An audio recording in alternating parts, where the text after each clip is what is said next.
আসসালামু আলাইকুম বন্ধুরা। মায়াবী ঝর্ণা থেকে গোসল সেরে নদী পার হলাম।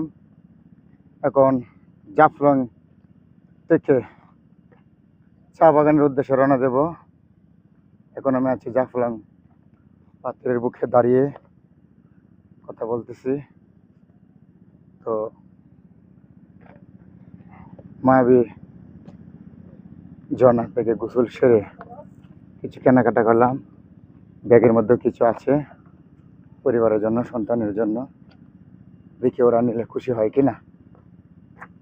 তো এ সুন্দর মনোরম দৃশ্য মায়াবী ঝর্ণায় গোসল করতে আসার জন্য সবাইকে আমার দাওয়াত রইল। সবাই আসবেন, এখানে এসে গোসল করবেন।